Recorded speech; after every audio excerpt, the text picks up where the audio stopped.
Assalamualaikum warahmatullahi wabarakatuh. Sebelumnya perkenalkan, nama saya Asantan Ratnasari dengan nomor induk mahasiswa 214010.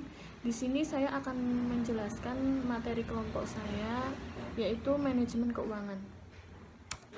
Nah, yang pertama, apa sih manajemen keuangan itu? Nah, pengertian dari manajemen keuangan sendiri, manajemen keuangan merupakan suatu ilmu yang mempelajari tentang perencanaan, pemeriksaan, penganggaran, pengelolaan, pencarian, pengendalian, dan penyimpanan dana yang dimiliki oleh suatu perusahaan dengan tujuan menyeluruh. Nah, adapun pengertian atau definisi manajemen keuangan menurut para ahli, yang pertama ada Liefman mengatakan manajemen keuangan adalah usaha untuk menyediakan uang dan menggunakan uang untuk mendapat atau memperoleh aktiva. Yang kedua ada Swat Husnan mengatakan manajemen keuangan adalah manajemen terhadap fungsi-fungsi keuangan. Yang ketiga ada Gaston mengatakan manajemen keuangan adalah bagaimana bisnis diatur untuk memperoleh dana dan bagaimana mereka memperoleh dana, bagaimana penggunaan mereka, dan bagaimana bisnis untuk didistribusikan begitu. Nah, yang keempat ada James Van Horn mengatakan bahwa manajemen keuangan adalah segala aktivitas yang berhubungan dengan perolehan pendanaan dan pengelolaan aktiva dengan tujuan menyeluruh. Yang kelima, ada Bambang Rianto menjelaskan bahwa manajemen keuangan adalah keseluruhan aktivitas perusahaan yang berhubungan dengan usaha mendapatkan dana yang diperlukan dengan biaya yang minimal dan syarat-syarat yang paling menguntungkan, beserta usaha untuk menggunakan dana tersebut seefisien mungkin.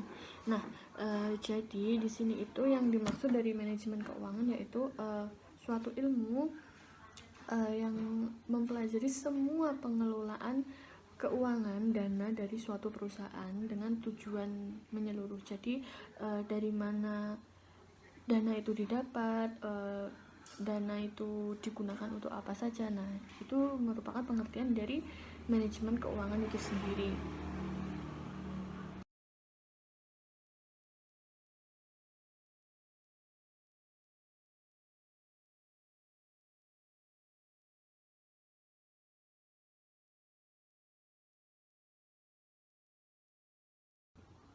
Nah, kemudian yang kedua di sini ada tujuan manajemen keuangan. Apa sih tujuan dari manajemen keuangan itu?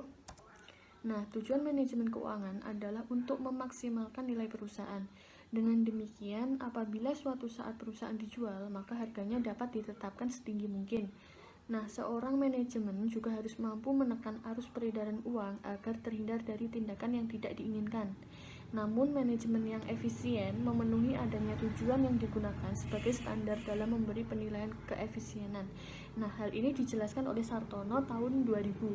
Nah, tujuan normatif manajemen keuangan adalah memaksimalkan kemakmuran pemegang saham, yaitu memaksimalkan nilai perusahaan. Nah, seperti yang pertama,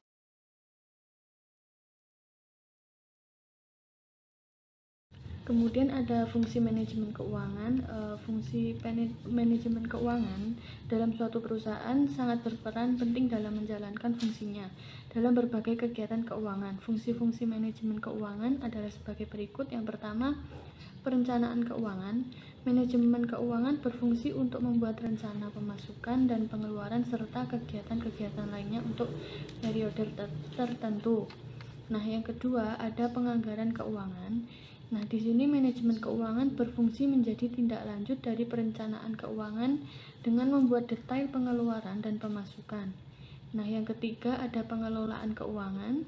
Nah, dengan adanya manajemen keuangan, maka perusahaan dapat menggunakan dana untuk memaksimalkan dana yang ada dengan berbagai cara. Yang keempat, pencarian keuangan. Dalam hal ini, manajemen keuangan berfungsi mencari dan mengeksploitasi sumber dana yang ada untuk operasional kegiatan perusahaan. Yang kelima, penyimpanan keuangan. Manajemen keuangan berfungsi mengumpulkan dana perusahaan serta menyimpan dana tersebut dengan aman. Yang keenam, pengendalian keuangan.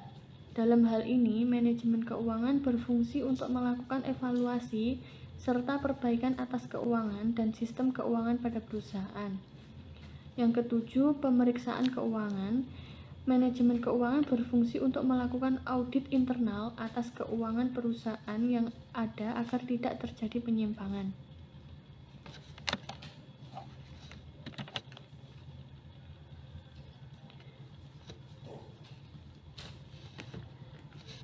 Nah, kemudian di sini ada fungsi utama manajemen keuangan adalah yang pertama, keputusan investasi. Nah, merupakan keputusan terhadap aktiva apa yang akan dikelola oleh lembaga.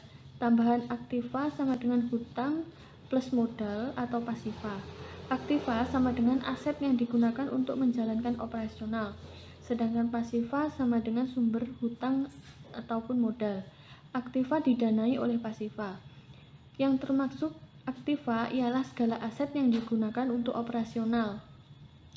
Yang termasuk pasiva adalah modal plus hutang. Keputusan investasi ini merupakan keputusan yang paling penting di antara ketiga bidang keputusan karena akan berpengaruh langsung terhadap yang pertama, besarnya rentabilitas investasi. Rentabilitas adalah kemampuan untuk pengembalian investasi. Yang kedua, berpengaruh pada aliran kas lembaga. Bahwa ternyata setiap keputusan investasi mempengaruhi arus kas di waktu yang akan datang. Nah, yang kedua ada keputusan pendanaan.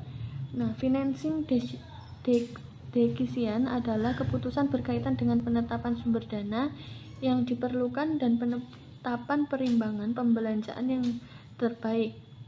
Yang ketiga, keputusan pengelolaan aset adalah keputusan yang berkaitan penggunaan dan pengelolaan aktiva yang lebih mudah untuk membangun daripada mengelola. Saat ini, fungsi manajemen keuangan dapat dilakukan dengan status BLU atau BLUD, sedangkan dulu masih awang-awang dan sering bermasalah karena terkadang tidak disetor seluruhnya. Karena kalau disetor semua akan menjadi masalah ketika kekurangan dana. Dan rumah sakit tidak mungkin menolak pasien sehingga ada pendapatan yang dikelola sendiri dan di luar tarif.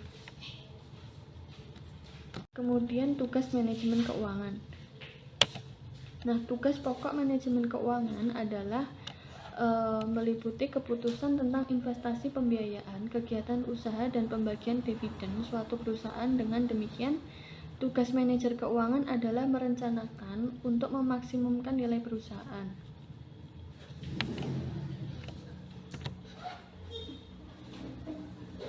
Kegiatan penting lain yang harus dilakukan manajer keuangan menyangkut 4 aspek. Yang pertama yaitu dalam perencanaan dan peramalan, di mana manajer keuangan harus bekerja sama dengan para manajer lain yang ikut bertanggung jawab atas perencanaan umum perusahaan.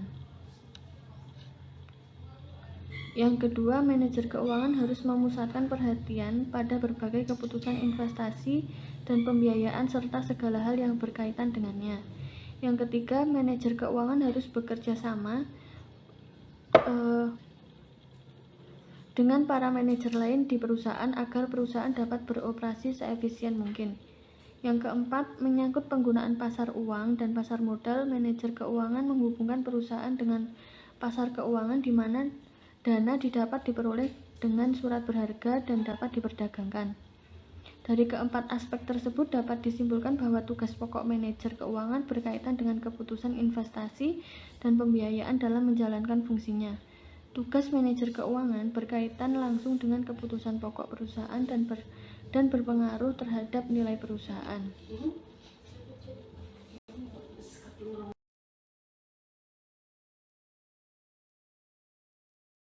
Dan prinsip manajemen keuangan. Ada 7 prinsip dari manajemen keuangan, bukan hanya seputar pencatatan akuntansi. Dia merupakan bagian penting dari manajemen program dan tidak boleh dipandang sebagai suatu aktivitas tersendiri yang menjadi bagian dari pekerjaan keuangan. Adapun 7 prinsip dari manajemen yang harus diperhatikan yaitu yang pertama, konsistensi. Sistem dan kebijakan keuangan dari organisasi harus konsisten dari waktu ke waktu. Ini tidak berarti bahwa sistem keuangan tidak boleh disesuaikan apabila terjadi perubahan di organisasi. Pendekatan yang tidak konsisten terhadap manajemen keuangan merupakan suatu tanda bahwa manipulasi pengelolaan keuangan. Yang kedua, akuntabilitas. Akuntabilitas adalah kewajiban moral dan hukum yang melekat pada individu, kelompok, atau organisasi. Organisasi harus menjelaskan bagaimana ia menggunakan sumber dayanya dan apa yang telah ia capai sebagai pertanggungjawaban kepada pemangku kepentingan dan penerima manfaat. Kemudian yang ketiga, transparansi.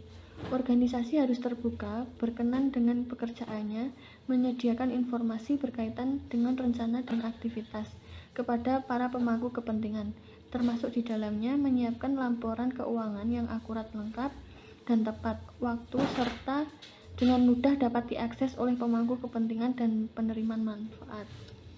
Apabila organisasi tidak transparan, hal ini mengindikasikan ada sesuatu yang disembunyikan. Yang keempat, kelangsungan hidup. Agar keuangan terjaga, pengeluaran organisasi di tingkat strategi maupun operasional harus sejalan atau disesuaikan dengan dana yang diterima. Kelangsungan hidup atau merupakan suatu ukuran tingkat keamanan dan keberlanjutan keuangan organisasi. Yang kelima, integritas. Dalam melaksanakan kegiatan operasionalnya, individu yang terlibat harus mempunyai integritas yang baik.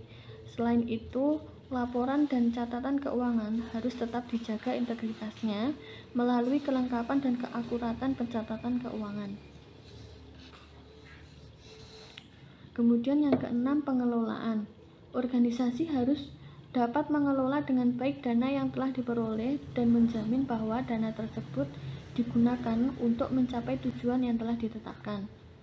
Yang ketujuh, standar akuntansi. Nah, sistem akuntansi dan keuangan yang digunakan organisasi harus sesuai dengan prinsip dan standar akuntansi yang berlaku umum.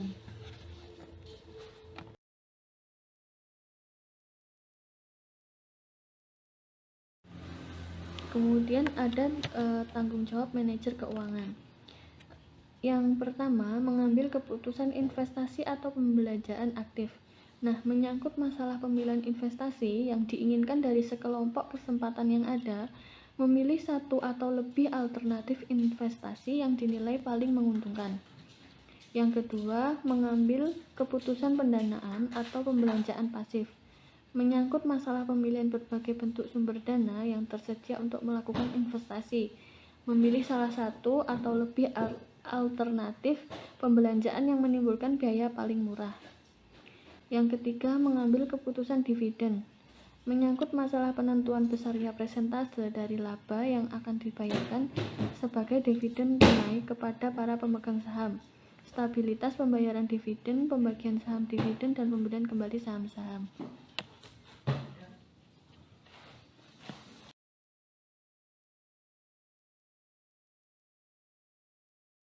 Kemudian ada analisis sumber dana atau penggunaannya, merupakan hal yang sangat penting bagi manajemen keuangan. Analisis ini bermanfaat untuk mengetahui bagaimana dana digunakan dan asal perolehan dana tersebut. Suatu laporan yang menggambarkan asal sumber dana dan penggunaan dana, alat analisis yang bisa digunakan untuk mengetahui kondisi dan prestasi keuangan perusahaan adalah analisis rasio dan proporsional. Langkah pertama dalam analisis sumber dan penggunaan dana adalah laporan perubahan yang disusun atas dasar dua neraca untuk dua waktu. Laporan tersebut menggambarkan perubahan dari masing-masing elemen yang mencerminkan adanya sumber atau penggunaan dana. Pada umumnya, rasio keuangan yang dihitung bisa dikelompokkan menjadi 6 jenis, yaitu yang pertama rasio likuiditas. Rasio ini untuk mengukur kemampuan perusahaan untuk memenuhi kewajiban finansial jangka pendeknya. Yang kedua, rasio leverage. Rasio ini digunakan untuk mengukur seberapa banyak dana yang disuplai oleh pemilik perusahaan dalam proporsinya dengan dana yang diperoleh dari kreditur perusahaan.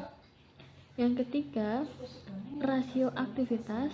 Rasio ini digunakan untuk mengukur efektivitas manajemen dalam menggunakan Sumber dayanya. Semua rasio aktivitas melibatkan perbandingan antara tingkat penjualan dan investasi pada berbagai jenis harta. Yang keempat, rasio profitabilitas. Rasio ini digunakan untuk mengukur efektivitas manajemen yang dilihat dari laba yang dihasilkan terhadap penjualan dan investasi perusahaan. Yang kelima, rasio pertumbuhan. Rasio ini digunakan untuk mengukur seberapa baik perusahaan mempertahankan posisi ekonominya, pertumbuhan ekonomi dan industri. Yang keenam, rasio penilaian. Rasio ini merupakan ukuran prestasi perusahaan yang paling lengkap. Oleh karena itu, rasio tersebut mencerminkan kombinasi pengaruh dari rasio resiko dan rasio hasil pengembalian. Sekian pemaparan materi dari saya, ada kurang lebihnya mohon maaf. Wassalamualaikum warahmatullahi wabarakatuh.